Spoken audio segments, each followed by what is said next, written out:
Pertama kali saya ingat itu, saya lupa ya nama kaptennya, pilot yang paling diandalkan oleh IPTN pada saat itu nanya, ini semua departemen hadir, Ruama Ben, dia bilang, lu yakin nggak nih, hitungan lo gitu, kalau nggak gue yang bawa nih pesawat, kalau besok di atas patah gue yang mati, dah gitu.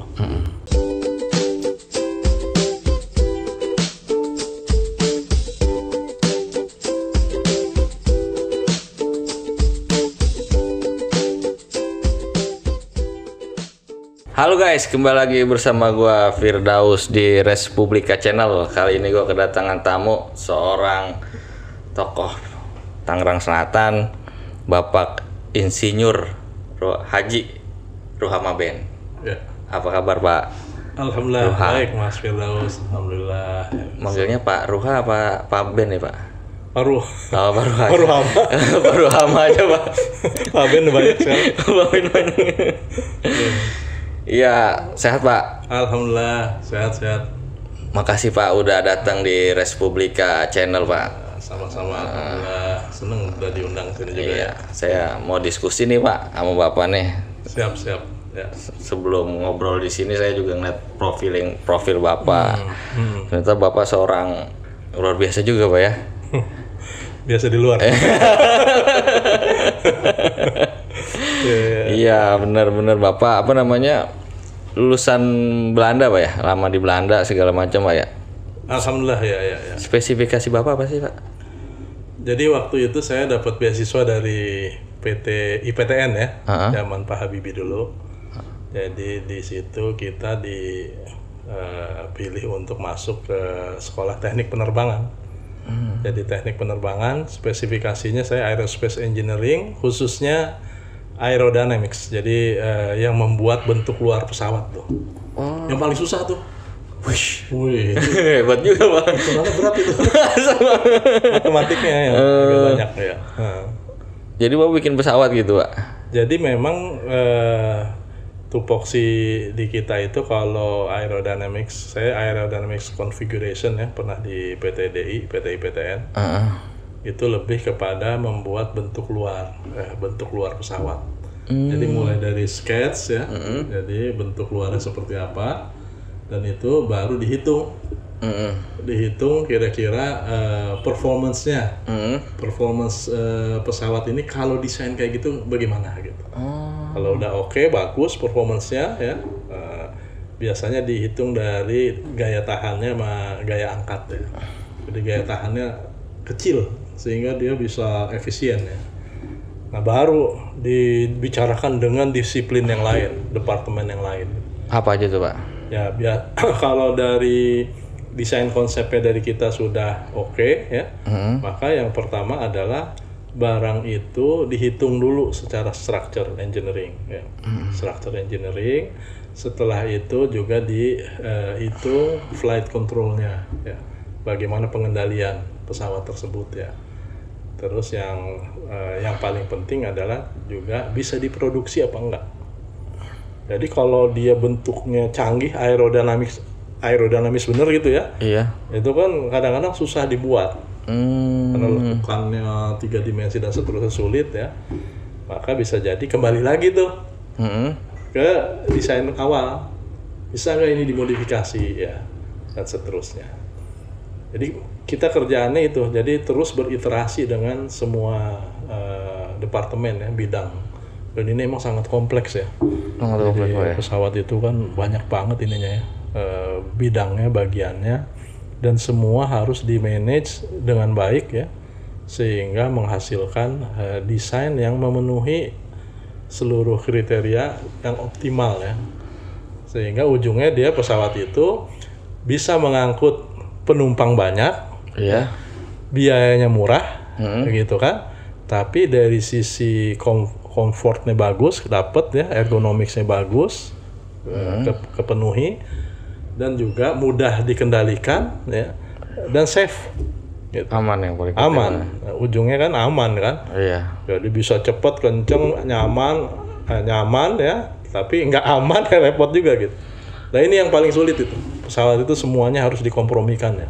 Kenapa Bapak memilih jalan sebagai seorang engineering pesawat? Jadi sebenarnya awalnya nggak milih ke situ. Ya. Gimana tuh awalnya? Jadi nah, sekolah pengennya waktu itu saya menjadi teknik sipil malah dulu. Oh, Saya, bikin jalan? Ya bangunan, gedung, jalan gitu kan. Iya. Zaman saya itu tahun berapa tuh ya? 84 tuh. Keren banget gitu teknik sipil itu. Masih di benak saya ya, keren gitu. Jadi insinyur teknik sipil. Cuma kan waktu itu saya daftar di ITB nggak terima. Nggak diterima Pak? Nggak diterima, nggak lolos. Nggak lolos. Akhirnya saya lolosnya malah di STAN. Heeh. Yang di waktu itu masih di Jakarta STAN tuh, belum di Jurangmangu ya. Belum di Bintaro? Belum, waktu pertama tahun 84 di sana tuh. Saya diterima di situ. Terus saya juga diterima di psikologi UI. Terus? Jadi, kalau zaman dulu masih boleh tuh IPA ke IPS dan seterusnya. Ya, tapi obsesi untuk ke teknik itu masih. Akhirnya? Nah, alhamdulillah ada peluang tuh. PTIPTN waktu itu ya membuka ini calon penerima beasiswa luar negeri. Itu di tahun yang sama Pak? Itu di tahun 84 ya. Enggak, yang sama Bapak diterima di psikolog sama di STAN? Iya, jadi saya pada saat itu harus memilih. Jadi ternyata alhamdulillah dari sekian yang ikut tes itu, saya masuk dalam penjaringan untuk ke Belanda. Jadi yang paling pinter-pinter itu ke Prancis. Bapak?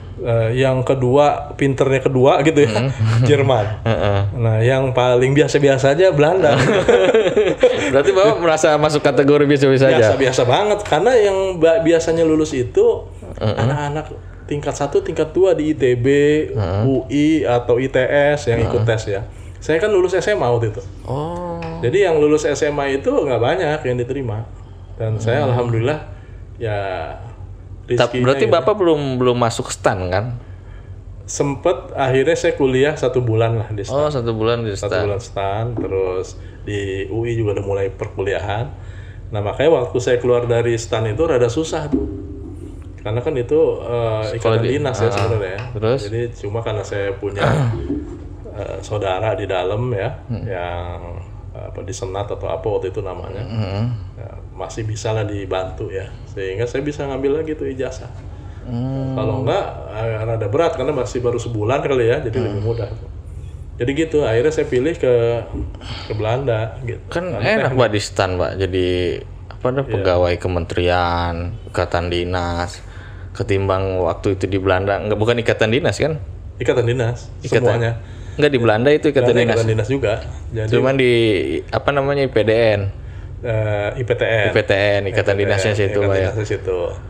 Nah, jadi karena cita-cita saya pengen jadi tukang insinyur ya, kayak Sidul ya. Nah, itu maka saya terus nggak tahu obsesinya saya pengen jadi tukang insinyur aja gitu. Kan belum ada Sidul Pak waktu itu Pak. 84. Kira-kira obsesi kayak Sidul gitu. Nah, akhirnya saya itu nyoba ya. Namanya orang nyoba kan, tes. Ternyata ya rezeki saya kali. Walaupun saat itu kan Indonesia baru merintis Pak ya. IPTN kan baru dirintis kan. Baru belum lama lah ya. Artinya belum menjadi industri besar kan. Iya. Tapi memang kan Bapak lebih memilih itu ketimbang di Kementerian Keuangan yang sudah mapan segala macam gitu dengan segala prospeknya gitu. Saya memilih itu karena pertama insinyur ya kan, teknik. Ir ya kan.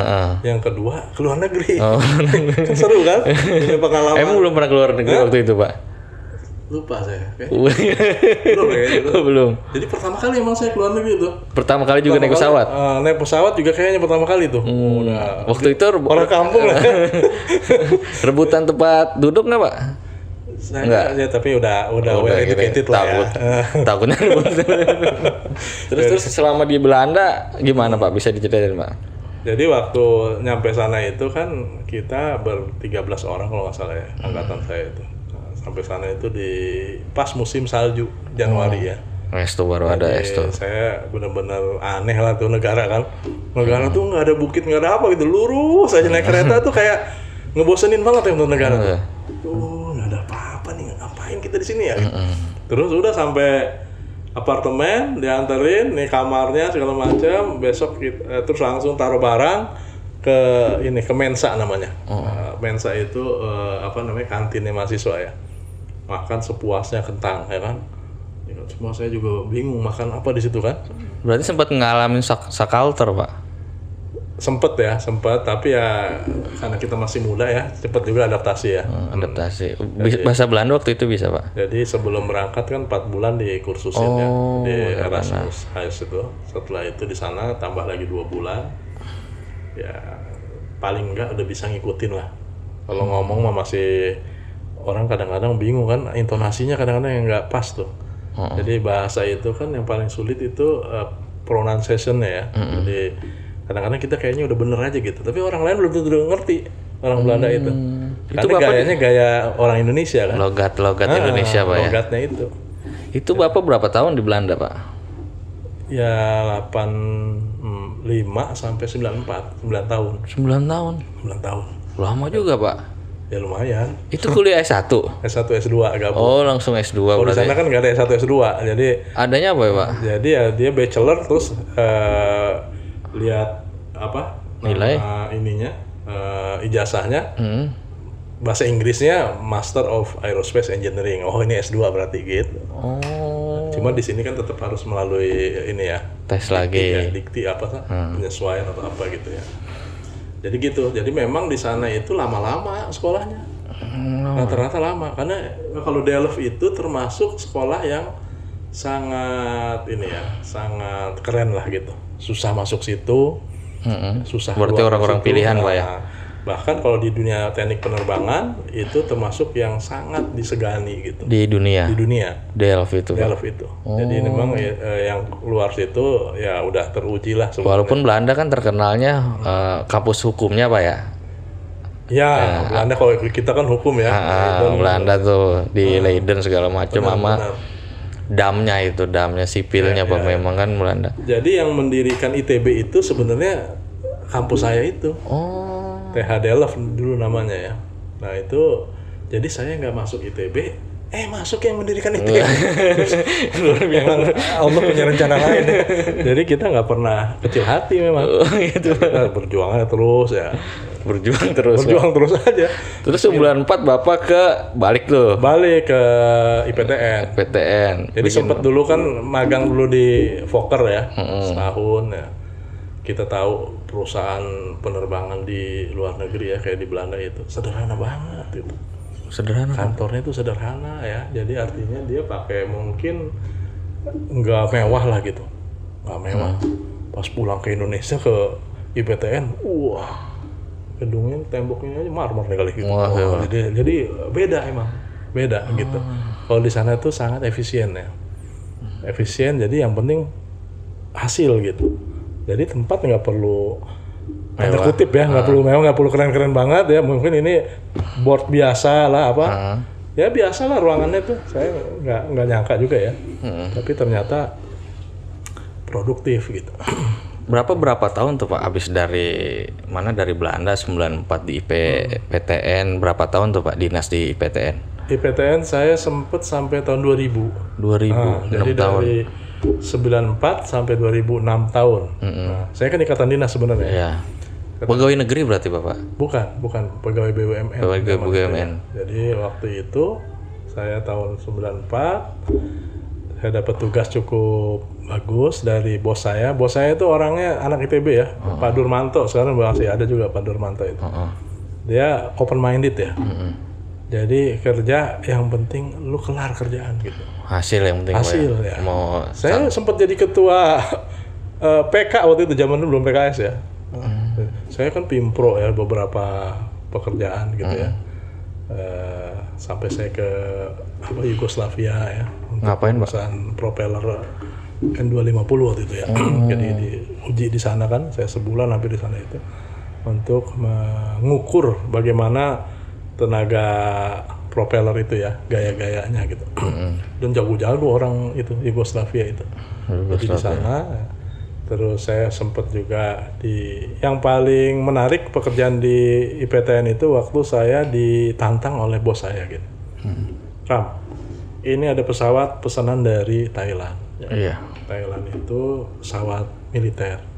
Jadi 235 ini kelemahannya dia waktu climbing performance-nya nggak terpenuhi, terlalu lambat gitu waktu nanjak gitu. Gimana menurut lu, Ram? Bisa nggak ngerjain ini? Ntar saya lihat. Nah, hitung kan? Hitung. Bisa bos, bisa. Bener nih, bisa. Iya. Terus.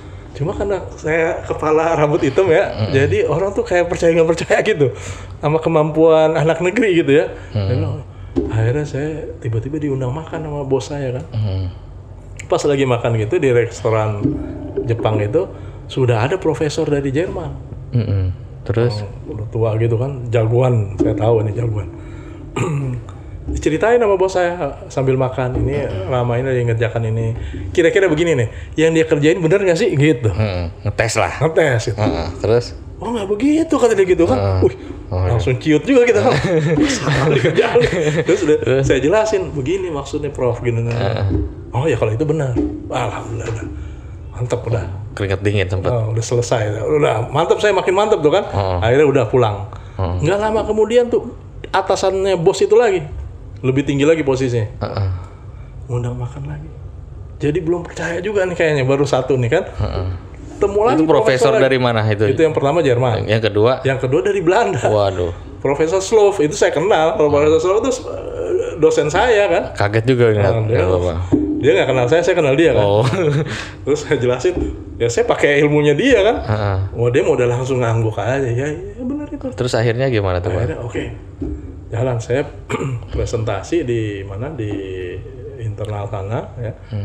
Oke, ini performance-nya udah bisa kita koreksi dengan ada modifikasi ya di wingtip-nya. Oke.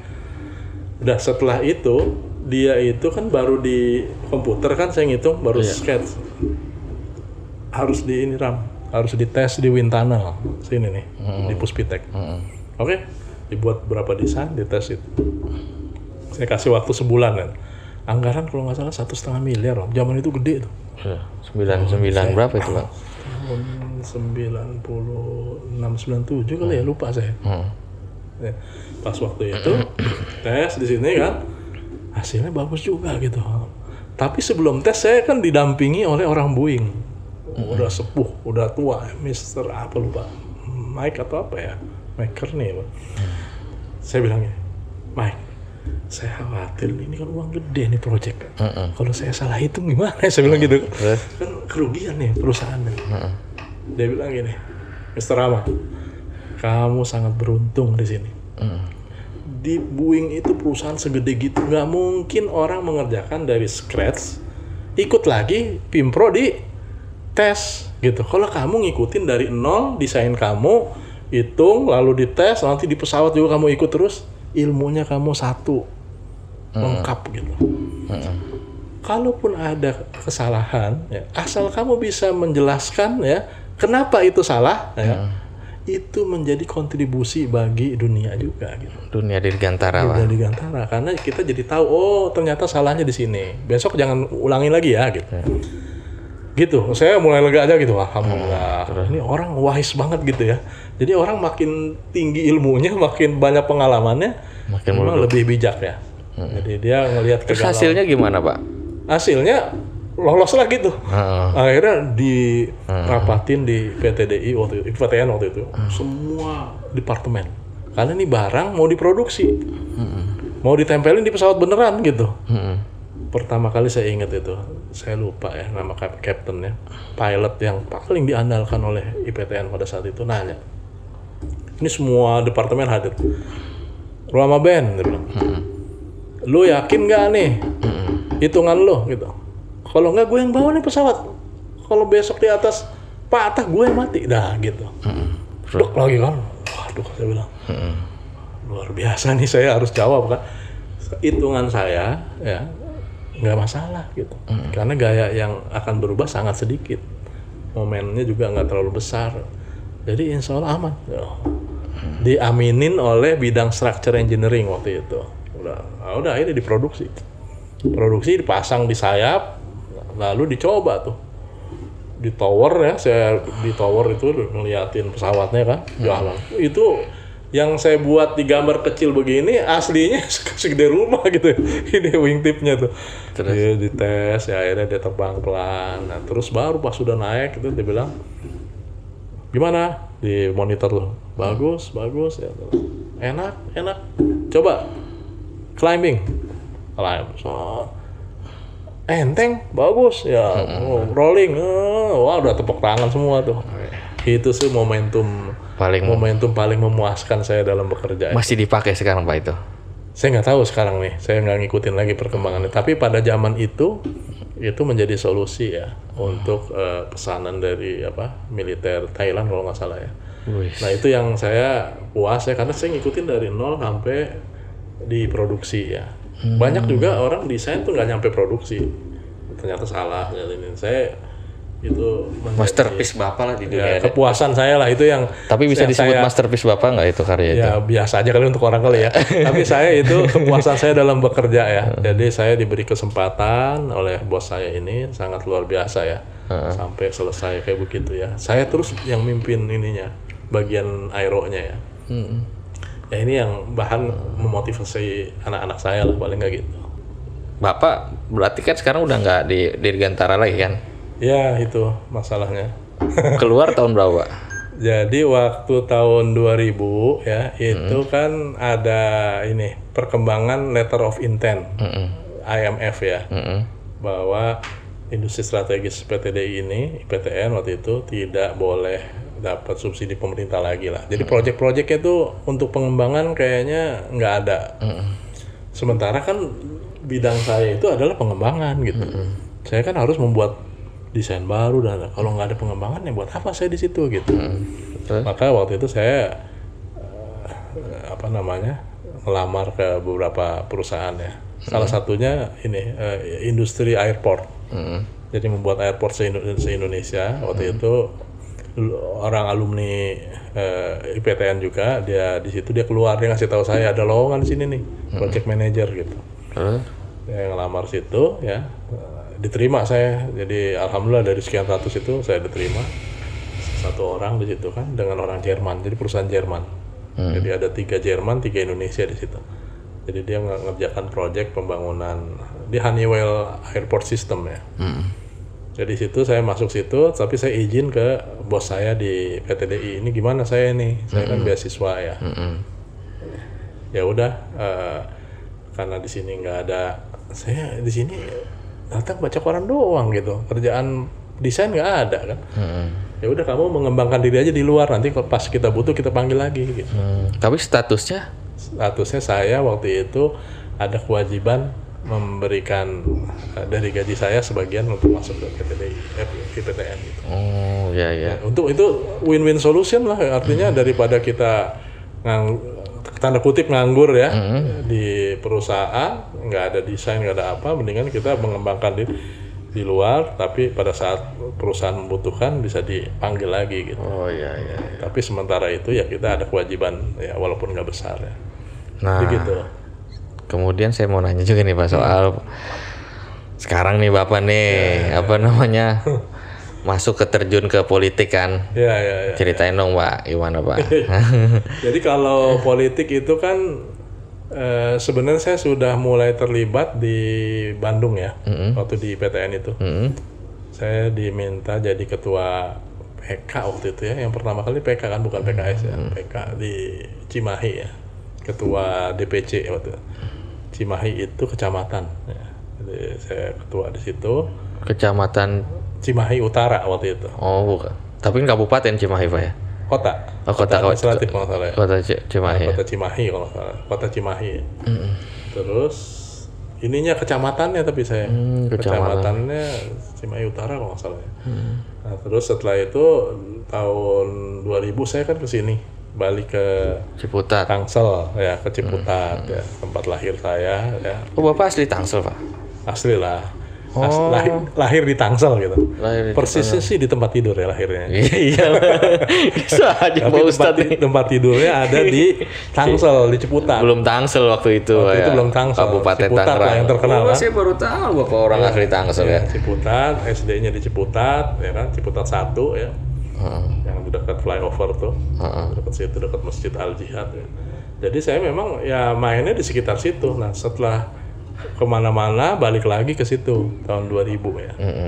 Nah 2000 karena itu saya kerja di Honeywell Airport System, tapi di Tangsel waktu itu, Tangsel udah ya belum ya, masih kabupaten. Kabupaten Tangerang itu karena tahu saya mantan ketua PC di sana ya, di sini ada pemilihan waktu itu kan, ya, saya jadi ketua PKS Kabupaten Tangerang. Langsung tuh Bapak? Ya karena proses ini ya, proses pemilihannya kan sangat demokratis ya di PKS itu, jadi diusulkan dari masing-masing itu, terus ya mereka kan memantau kan, kalau di kita kan kader-kader itu dipantau, mungkin apa namanya, prospek lah, ada Ir sama Ben ini. Mungkin kali gitu ya. Karena ada lulusan luar juga kali ya. Lulusan luar.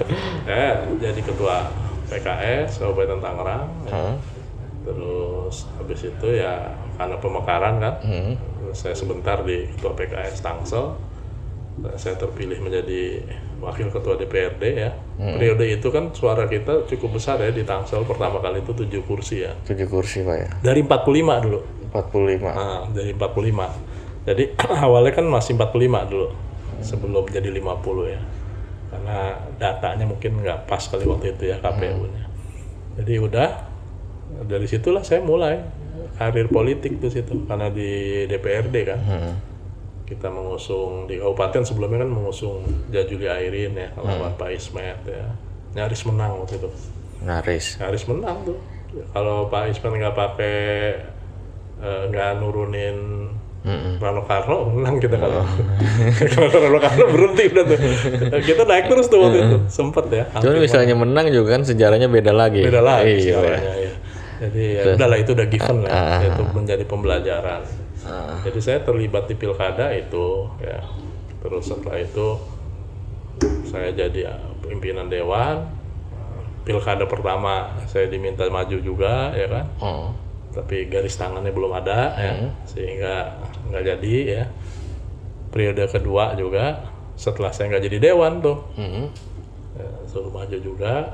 Jadi kalau di PKS kan kader-kadernya tuh memilih kan, memilih nama, nyebutin nama gitu. Jadi keluar nama saya, masih diminta maju ya. Udah gitu ceritanya sampai akhirnya saya jadi bendahara DPW PKS Banten. Sekarang masih? Udah enggak lah, kan udah di BUMD, kita harus tidak berpartai. Masih kader. Tapi kalau di kita kan ada pengajian ya. Jadi pengajiannya saya ikut. Tapi kalau harus kan kita diminta untuk tidak berpartai ya waktu masuk BUMD. Pak, sekarang nih kan lagi mau tahun politik nih Pak ya, 2020. Kemudian juga saya lihat poster-poster Bapak tuh banyak tuh di sepanjang Tangsel. Bapak mau maju Pak pilkada? Ya jadi peristiwa ini kan mirip ya dengan periode-periode pilkada sebelumnya ya. Jadi kalau di PKS itu ya, jadi kita diproses ya, ada proses internal partai kan. Proses internal partai ya, jadi ternyata saya ditelepon oleh ketua PKS. Bapak masuk lagi nominasi gitu. Bapak bersedia nggak untuk diproses? Iya, terus Bapak bilang? Saya istikharah dulu dah. Berapa hari? Istikharah, ya saya nggak ngasih waktu. Saya istikharah sama saya minta konsultasi ke ibu saya dan guru-guru saya. Istikharah udah, saya minta masukan ibu saya ya. Jadi terus? Karena penting nih restu dari ibu nih. Kalau nggak direstui ngapain kita, nggak bakal kemana-mana gitu. Iya, benar, saya yakin betul itu. Apalagi ibu ini kan sudah mengandung 13 anak ya, melahirkan 13 anak. Mendidik mereka, punya pemahaman Islam yang luar biasa, hafal Quran ya. Jadi saya minta masukan beliau gitu. Gimana mah nih? Terus? Jawabannya, ini yang kamu yang minta apa partai yang minta? Ya masa saya minta beginian gitu. Terus gimana Pak Ustadz? Akhirnya kata ibu saya, kalau bukan kamu yang minta, partai yang minta, berarti ini adalah agenda perjuangan. Jangan kamu mundur ke belakang. Bismillah, jalan aja. Jalan, ini berjuang untuk membantu masyarakat. Gitu. Restu ibu di kantongnya. Nah, itu saya terjemahkan sebagai dorongan dan restu. Saya tanya lagi, ini masalahnya kan pilkada kayak begini ini bukan hanya asal maju gitu kan.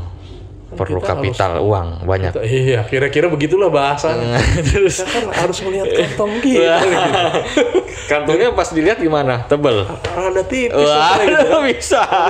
Ukuran apa calon wali kota mungkin Belum memenuhi gitu kan standarnya. Terus Saya bilang gitu biar agak realistis sedikit nih kita ngajak berpikir ibu saya kan. Jawabannya simpel juga dia. apa? Kamu kayak nggak punya Allah aja, kayak nggak punya Tuhan aja. Gitu. Terus Ini kan urusan begitu. Ya kalau Allah berkehendak, udah urusan gitu. Tapi kalau nggak berkehendak, kamu mau bulak-balik, jungkir balik, mau sehebat apapun nggak bakal jadi. iya benar. Maka niatkan ini untuk agenda perjuangan bantu masyarakat. Jangan keluar dari rel itu, jaga niatan itu jangan sampai keluar gitu. Pantaskan diri di hadapan Allah ya dan masyarakat, ketemuin masyarakat gitu. Apa kira-kira ada harapan-harapan? Sudah dilakukan, Pak.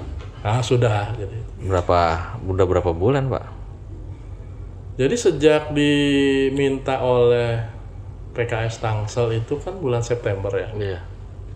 Bulan September diminta sosialisasi karena kader PKS itu pada umumnya bukan orang-orang yang ngetop gitu kan.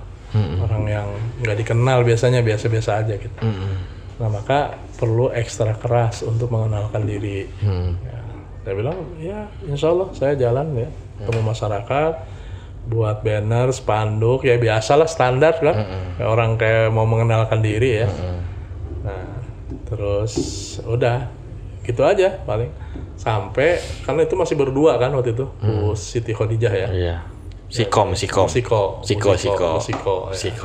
Jadi beliau kan udah lebih dulu ya artinya dia kan anggota dewan aktif lagi kan 2 periode. Jadi ya sudah dikenal lah kalau beliau. Kalau saya mungkin udah ngilang dari dunia politik kan 5 tahun. Nah, udah, saya jalan aja sampai akhirnya partai memutuskan satu nama. Insinyur Rohama Ben Ya gitu. di bulan Maret 1 Maret. Satu nama baru agak lebih kenceng lagi gitu. Sampai sekarang nih masih kencang. Ya kenceng apa enggaknya itu relatif sih ya. Jadi kan COVID kemarin. Jadi memang pas Maret ditetapkan gitu kita mau gaspol ya. Itu COVID. Nah, tapi juga kan saya masih di BUMD waktu itu kan. Nah, saya cuma memang dilematisnya saya nih lagi mencoba untuk membuktikan bahwa perusahaan ini laba di tahun ketiga seperti yang dijanjikan itu. Nah itu kan lagi proses audit tuh COVID ya. Tapi sambil jalan juga tuh sosialisasi ke warga. Kalau ada kesempatan diundang, saya kan masuknya biasanya sementara ini ya subuh. Subuh saya udah mulai. Subuh keliling ya kan. Yang mengundang aja. Jadi kalau selalu ada undangan tuh datang ya kita ketemu. Kadang-kadang ada yang saya nyuruh kasih tausiah gitu kan. Kadang-kadang ada yang cuma suruh sosialisasi kenalan ya. Kadang kalau malam yang isi maulid apa ya itulah ininya sarana yang ada gitu. Terakhir kalau COVID kan kita banyak aktivitas ya penyemprotan desinfektan, pemberian sanitizer ya, kita kasih masker dan seterusnya, kasih bantuan ke masyarakat. Ketika Bapak memutuskan maju, ini maju kan Pak ya? Yang di benak Bapak apa Pak yang ingin Bapak lakukan untuk Kota Tangerang Selatan? Jadi yang pertama itu, kalau saya memahami pemimpin itu bukan penguasa ya. Pemimpin itu adalah pelayan masyarakat. Jadi dia dengan menetapkan diri maju itu artinya dia harus siap berkorban ya. Berkorban untuk membantu masyarakat gitu. Dan setelah saya keliling-keliling memang saya terus terang banyak menemukan orang memang masih berat secara ekonomi sulit ya. Apalagi COVID kemarin ya. Dan banyak harapan-harapan yang dititipkan gitu. Harapan-harapannya umumnya memang masalah ekonomi saya lihat. Pengangguran ya kan, lapangan pekerjaan minta dimudahkan. Banyak juga yang pengen minta kalau bisa orang Tangsel ya jadi tuan rumah gitu, ada yang begitu kan.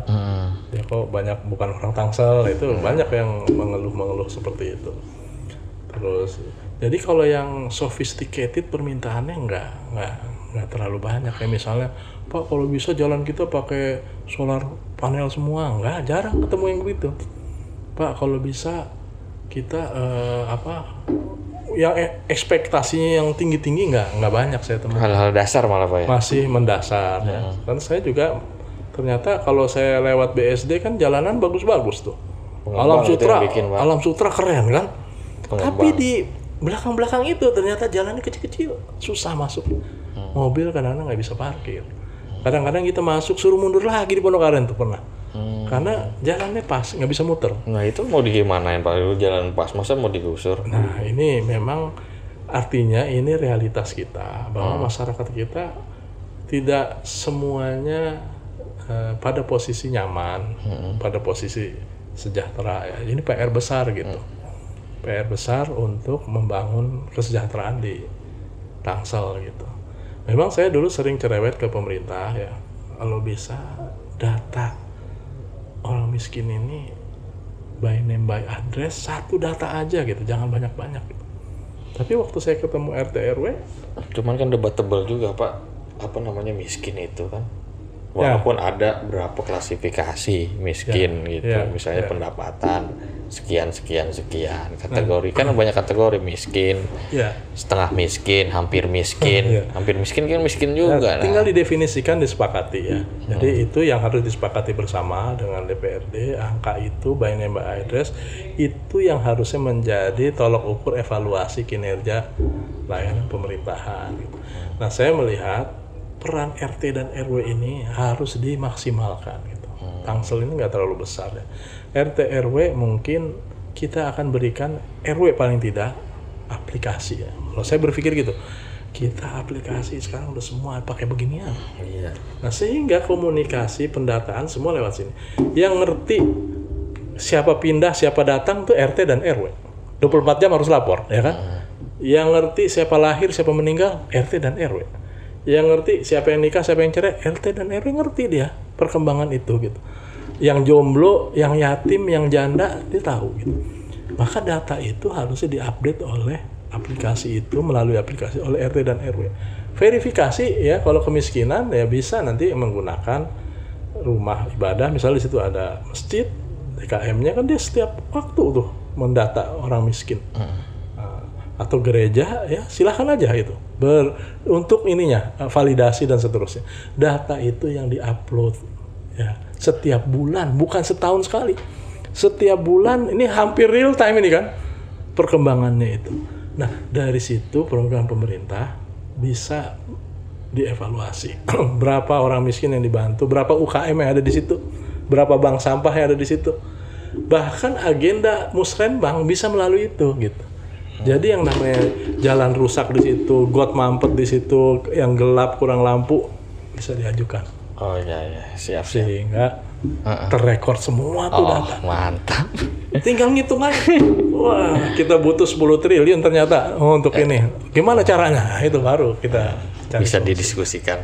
Pak ini kan udah panjang lebar banget nih kita nih. Udah lebar udah panjang. Udah lebar banget. Makasih Pak Ruha udah diskusi pada malam ini. Semoga yang nonton ini bisa mengambil inspirasi dari Pak Insinyur Ruha Maben. Makasih, bye.